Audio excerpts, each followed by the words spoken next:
Hello, gamers! My name is Dark, and today I'm going to be sharing with you a new slime farm design that I created that I think might become the new way that players farm slimes in Minecraft 1.21 and above going forwards. And it's all thanks to these new potions of Infestation and Oozing. Yes, the two of these things we got in 1.21 along with the trial chambers, and they are going to make what we're going to be doing today possible. So back in April of last year, I made a video showcasing this farm behind me right here, which was showing how we could use potions of oozing combined with an early game mob farm. I used this skeleton spawner example to create a self-sustaining slime farm. So it was okay, and the rates were not amazing, but it was a simple idea and a lot less work than the two best slime farm concepts you can make today, which are digging out a slime chunk or making a platform covered in mushrooms in a swamp. The idea was to make this simpler for the early game. So after batting around some ideas with some smart friends on Igniter SMP recently, I wanted to do a follow-up on this oozing slime farm idea combined with the new meta for XP farms, Allays splashed with potions of infestation to make silverfish. So silverfish, such as the ones behind us right here, they are a little bit on the indestructible side. They self-heal all the time, so you can make very simple contraptions like this thing behind us, where they're just ever so slightly drowning constantly. It's not very nice, but it's very effective at getting you XP when combined with a potion of infestation. Let me demonstrate. So we've got some potions back here in a dispenser. We're just going to splash these guys. Boom. Out come the silverfish. They're going to need to be in survival right here. As they come out, all you need to do is stand here and slash this guy with a sword that has sweeping edge. And away we go. Look at all this XP flying in. And this just keeps going and going and going. Look how fast that XP is flying, because of the sheer volume of silverfish being created here. Now we've got 24 Allays here, which is the maximum you can get inside a block without entity cramming. So these farms make a lot of silverfish, and hence a lot of XP easily, but I wondered just how much slime could you make by splashing these silverfish with oozing? The answer? A lot. According to the most recent videos I could find on the swamp slime farm tutorials, the most efficient slime farm I think that you can make today, they can produce 3,500 slime balls per hour. I even went back and watched some old Hermitcraft Season 9 videos with DocM77. He took one of these slime farm concepts when they were first produced by Il Mango and made like a 9 killing chamber one, an absolutely gigantic one. And he was able to get 19,000 slime balls per hour out of that thing. This slime farm concept behind me, there's two of them, a self-loading one with potions and a auto-brewing one with potions. They're basically the same. We'll go through that in a second. It can produce 28,000 slime balls per hour. That is mad. I am auto-crafting those into blocks and getting 3,312 blocks per hour. That is an 8 times increase on the next best farm design out there. And this one looks a little more complicated, and it is, but ultimately this one behind me right here, this is relatively simple. And we're going to cover right now what it is that it's doing. So we're dealing with infestation here, so we want to make sure we use a block that cannot be infested. I've just used endstone because it's ugly, I guess. But yeah, the silverfish can't get inside these and ruin your day because you don't want your whole farm slowly disintegrating. If you're early game, you can just use something like cobblestone, I guess. You don't need to go to the end to get this stuff. I was just looking for a block with a bit of contrast that isn't quite as ugly as cobblestone. So starting from the bottom, this is very simple. We've got a collection system here where all the slime will end up and an auto crafter pulsing away. We've got an observer clock here with a whole bunch of hoppers that sit above the campfires, which is the killing chamber. That's what this big box is. I've had to make this too thick because we are spawning mobs here in multiple places, and slimes are quite large, and when they spawn in like a single crossing the threshold of a single block wall, sometimes they can just sort of burst outside the farm. So make this a double-walled box, essentially. Similar thing up here with the silverfish. When they spawn, I've just put some extra walls behind here to stop them just spilling out of the farm. I have made this farm out of glass where possible so we can see inside, but I don't really recommend doing this in practice when you come to make your own version of this. And when things do die in here, like the slime balls, sometimes the slime balls end up inside the walls because of where the slimes just happen to die, because so many of them are spawning. And you kind of get the item elevator block effect, and a few drops in here will end up just floating on the surface, which isn't a problem. It's only a handful. So yeah, the rest of this farm, we've got the same Allays set up down here, drowning with a top slab above them, and we're going to be splashing them with potions of infesting, which are right here, infestation. And then we've got an ether hopper clock here with enough items in it to make sure that we get a new one of these potions every 3 minutes, which is how long they last. That part's pretty simple. And then we've got a second clock over here. This one is a little bit shorter, and what this is doing is we've got 2 gates. So we've got glass blocks on the end of these pistons extended right now. So any silverfish that spawn in here, they're going to accumulate to get to a critical mass. Timer goes off. We flip both of these. So these go down and these open. All the silverfish move into this central area. Give them the length of this timer to be able to accumulate and move themselves down here. And then when the timer goes off again, we flip these, but not before splashing them with oozing. Just before. So all of the silverfish in here get splashed with oozing. This closes so they accumulate again. This opens so they all get pushed out, and they land squarely in the center of this rather large killing chamber here. Gone with a 5x5 just because of the sheer volume of slimes being produced and to stop them busting out again. But yeah, that's where they all spawn. The silverfish die, and when they die, they generate the slimes, and the slimes will break apart relatively quickly and give us all of the drops. And then we've got a hopper array going into these 3 lines of hoppers right here, and those will filter into the crafter and generate us slime blocks, which will appear in here. That's it in a nutshell. Everything else here is just about extending pulses and flipping these on and off, and the basic on-off switch here, which just powers the timers and stops the whole farm from continuing to process. Now, this version of the farm here requires you to go off and make your own potions. So you're going to need to get your own potions of infestation and your own potions of oozing for the 2 different stages here and put them into the device. This version over here takes care of that for you. So it's essentially the same farm, but with 2 automatic potion brewers stuck on top. Now, these potion brewers are designs I found by Raceworks. They're very good. They're a little more complicated than we probably need for this scenario, in that they can handle up to 5 ingredient potions, I believe, which we only need 3, but it was the most reliable potion brewer auto thingamajigger I could find, so I just nullified the extra components in there. This could probably be made simpler if someone wanted to try and make it so. And on top, it also had bottles auto refilling station, which is really great.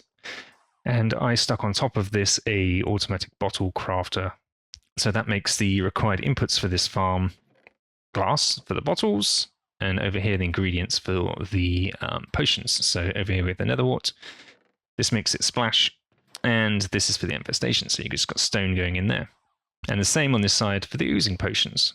And all of this is powered on demand. So the bottles are created on demand, they're filled up on demand, and the potions themselves are brewed on demand based on the fill levels of everything in the farm. So you don't need to worry about extra stuff being created. The oozing side is pretty much the same, except that we don't need to automatically top up the slime blocks because we're creating them using the farm. So instead of collecting the drops underneath here, we're spitting them out into the water stream. And the blocks go up here and into that input chest for the potion brewers. So that part of it is self-sustaining. When we get a critical mass of this accumulate, then this torch under here will turn off once this fills up. And that in turn will allow us to start collecting slime here. And that is it in a nutshell. So let's turn this guy on and see it in action. I'm going to turn off the lock on the timers right there. We're going to splash these guys in here, just so we don't have to wait for this timer. We're going to get all of our silverfish spawning. The gates started open, so we didn't get a particularly large number of them this time, but we can see them all going off. I've turned off the smoke particles so we can see what happens. That was a small batch. Let's wait for this to accumulate and give us a full batch of these guys in the next wave. Here they come. Oh, they come through. We're going to see them get splashed with oozing. There they go. Lets all of those through. They all come down here. Look at all that. Isn't that crazy? Oh my goodness. So much.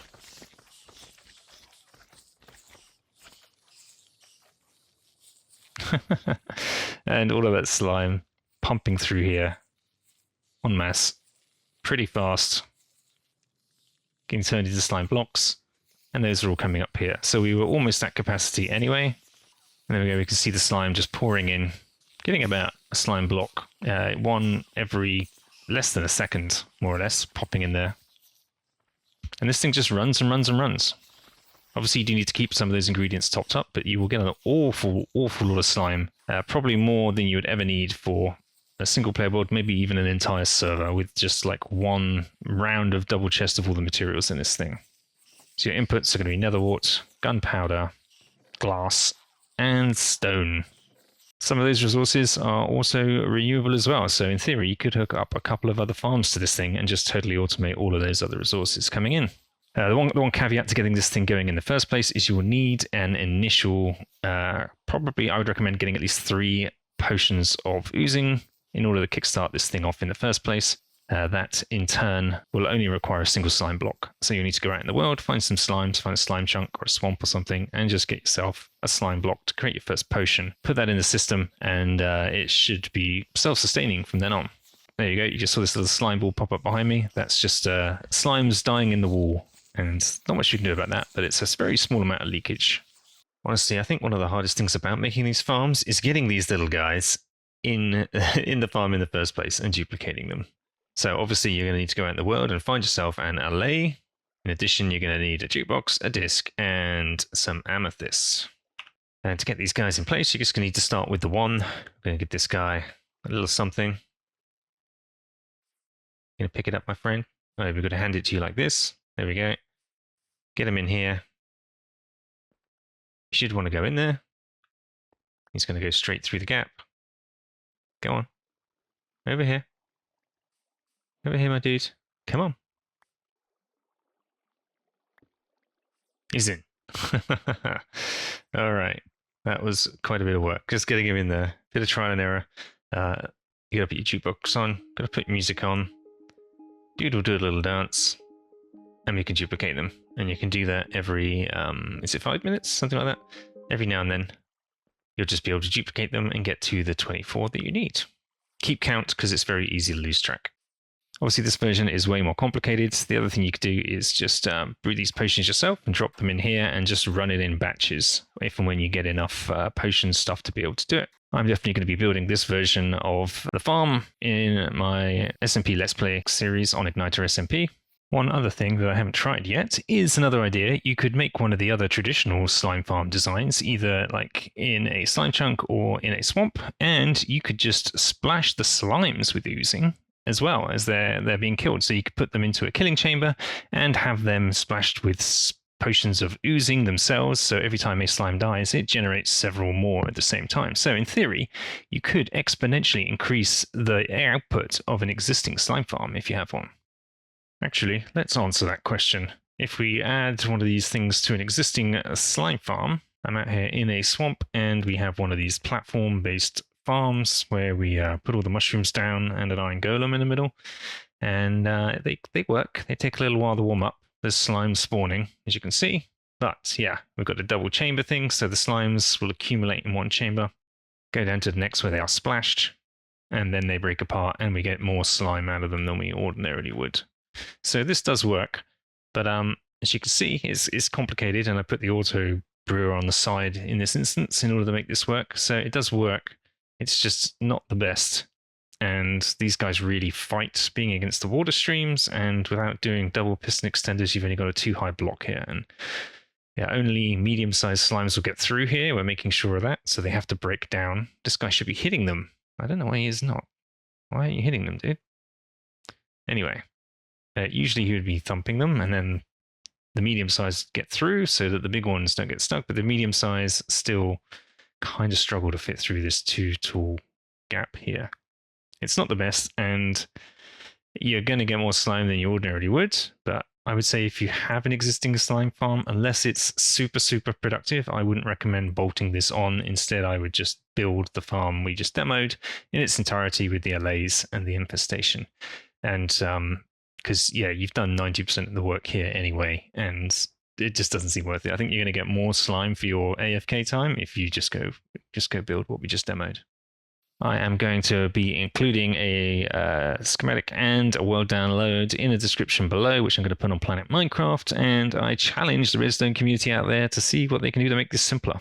I'm an ideas guy and I know how to stick stuff together using redstone, but compressing and simplifying some of this auto brewing stuff up here, not exactly my forte. So I'm sure there are people out there who are going to be willing and able to do something pretty incredible with this general idea. And I can't wait to see what you all come up with. In the meantime, I hope this farm proves really useful to some people who don't want to go digging and don't want to go out and find a swamp and create one of those other types of farms using all the mushrooms.